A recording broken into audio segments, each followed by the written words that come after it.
Olá, seja bem-vindo, meu amado irmão, muito bem-vinda, minha amada irmã.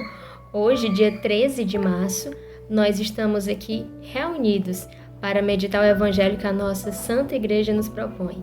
Para isso, iniciemos em nome de Deus que é Pai, Filho e Espírito Santo. Amém.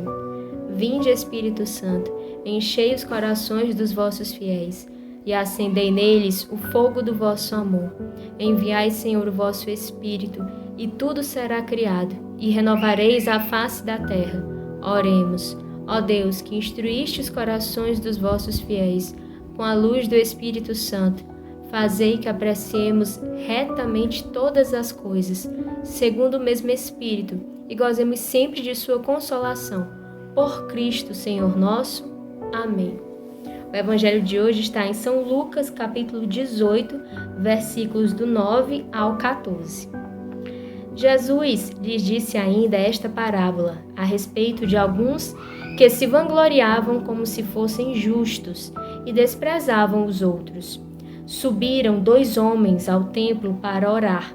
Um era fariseu, o outro publicano. O fariseu, em pé, orava no seu interior desta forma: Graças te dou, ó Deus, que não sou como os demais homens, ladrões, injustos e adúlteros, nem como o publicano que está ali. Jejuo 2 vezes na semana e pago o dízimo de todos os meus lucros. O publicano, porém, mantendo-se à distância, não ousava sequer levantar os olhos ao céu, mas batia no peito dizendo: Ó Deus, tem piedade de mim que sou pecador. Digo-vos, este voltou para casa justificado, e não o outro, pois todo que se exaltar será humilhado, e quem se humilhar será exaltado. Estas são para nós palavras de salvação. Muito bem, inicialmente nós precisamos notar o seguinte: nesta parábola, neste ensinamento que Jesus traz, ele especifica qual era o grupo ao qual pertencia os 2 personagens principais da parábola. Ou seja, ele especifica, de um lado nós temos um fariseu e do outro nós temos um publicano, como nós vemos no versículo 10. Ambos foram orar. E, no entanto, Cristo aponta qual é o grupo ao qual pertence cada um deles. E por que é importante essa distinção que Jesus faz logo no início da narração da história?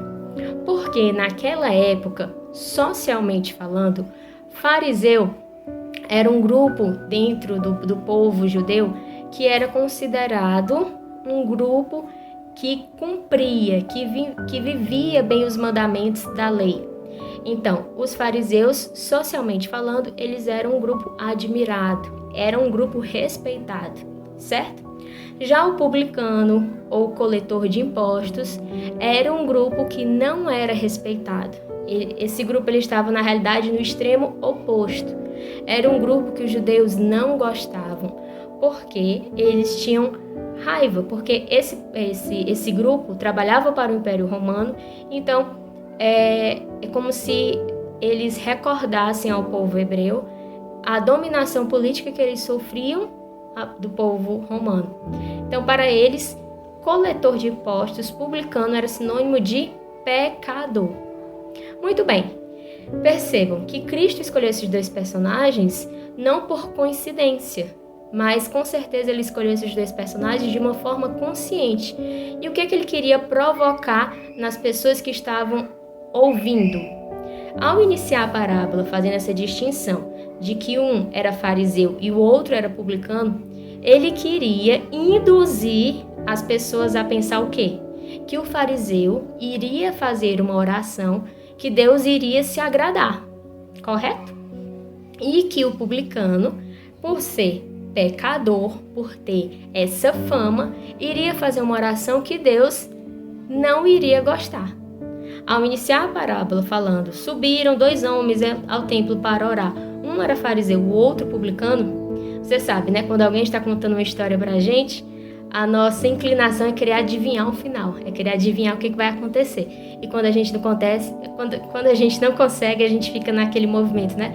E aí? Fica ali preso, né? Ao suspense da história. Então, quando Cristo iniciou a história, abriu a história dele, falando que um era fariseu e o outro era publicano, ele quis prender a atenção das pessoas e induzi-las a pensar que o fariseu seria aprovado, enquanto o publicano seria reprovado. E, no entanto, como é que termina a história? Termina exatamente com o contrário. Cristo afirma que o fariseu, a oração dele não agradou o coração de Deus, enquanto que a oração do pecador agradou o coração de Deus. Agora sim, nós podemos nos deter, olhar para o que é que fala cada oração. A oração do fariseu é uma oração de soberba. É a oração de um coração orgulhoso. Perceba, o fariseu não mentiu. De fato, ele cumpria todos os preceitos da lei. De fato, ele não era um ladrão, de fato, ele não era injusto e de fato, ele não era adúltero. No entanto, ele estava colocando a confiança dele nele próprio e não em Deus. Ele não estava aberto à graça de Deus.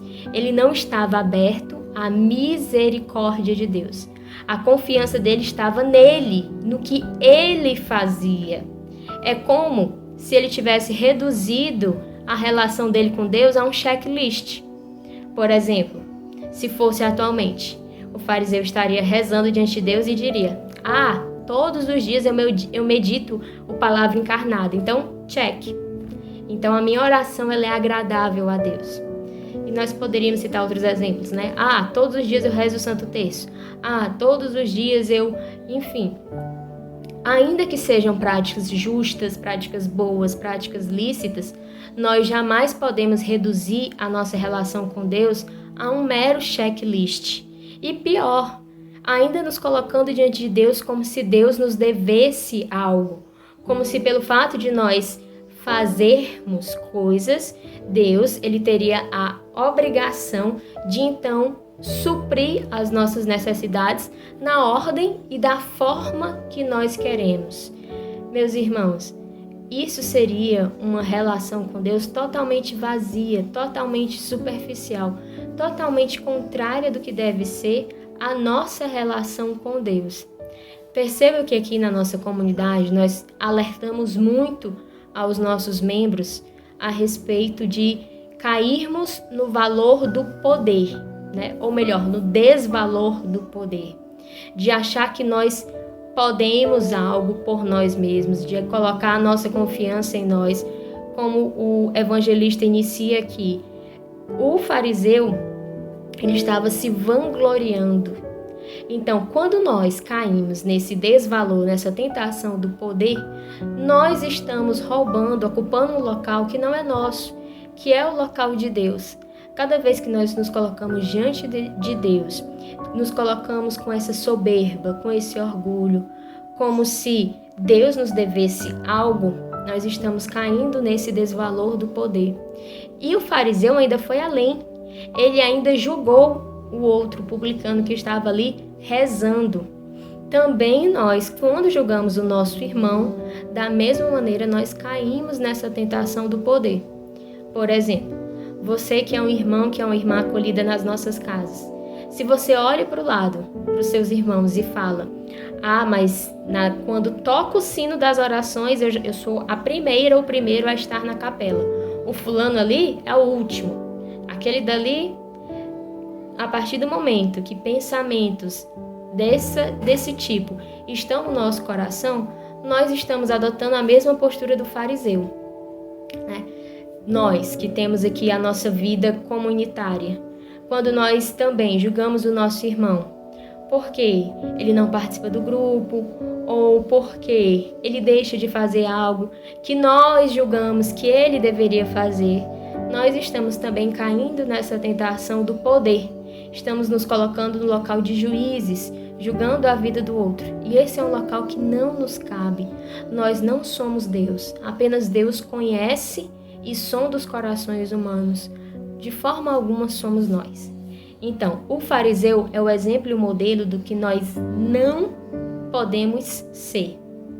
E o publicano é o modelo de oração que nós precisamos ter.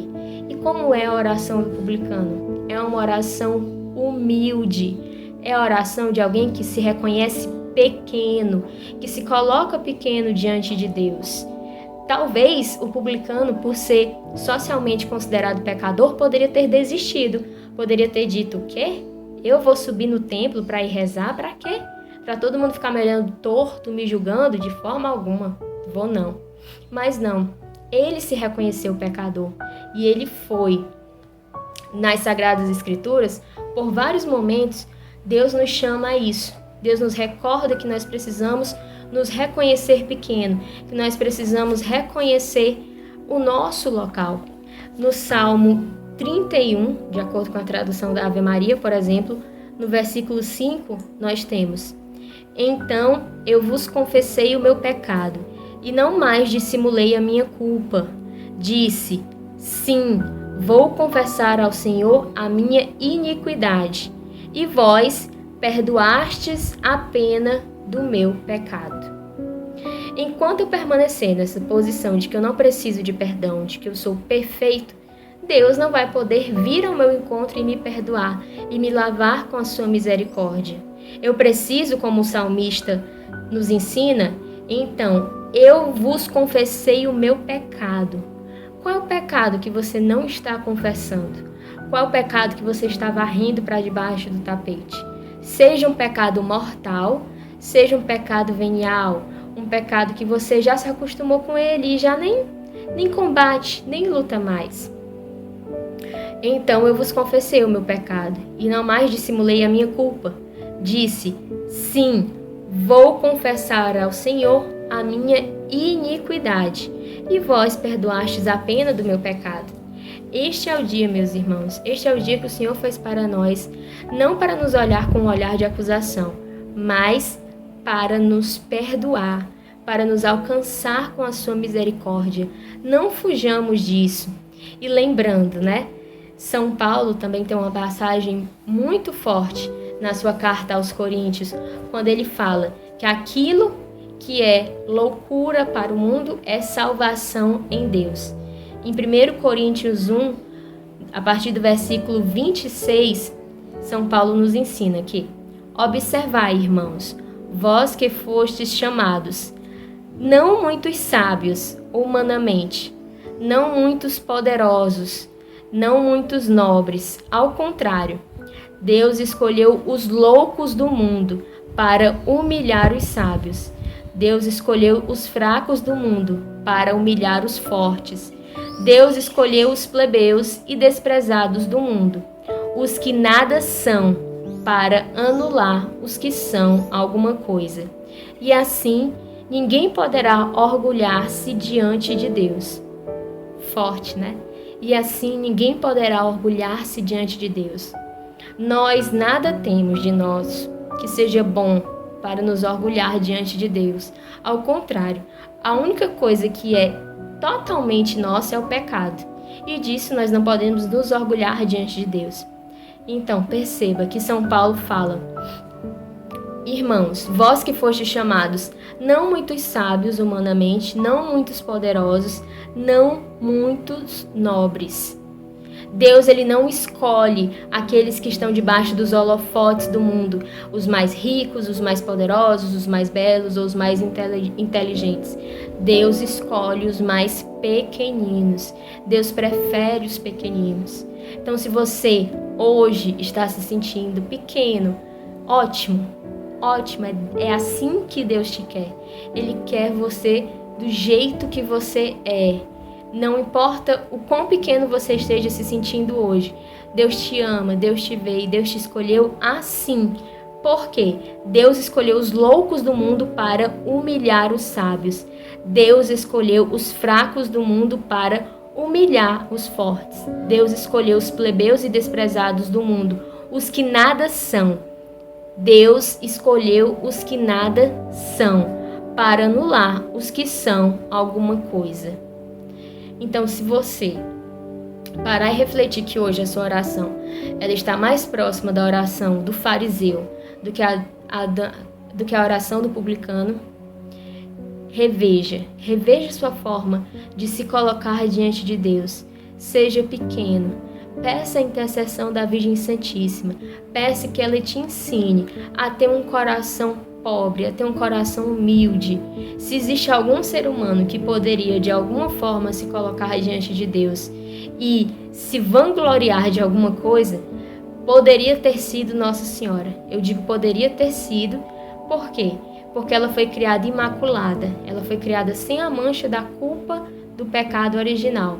E ela foi criada assim, nem foi por mérito dela, mas foi por graça de Deus. Então, na verdade, tudo aquilo que nós temos de bom em nós é graça de Deus. Que neste dia nós saibamos ser gratos, que neste dia nós saibamos ser pequenos e sempre, cada vez mais, diminuir, descer diante da presença desse Deus que é tão grandioso, que nos ama tanto, que é tão grandioso que sabe se fazer pequeno e sabe se encarnar nos mais pobres e mais necessitados.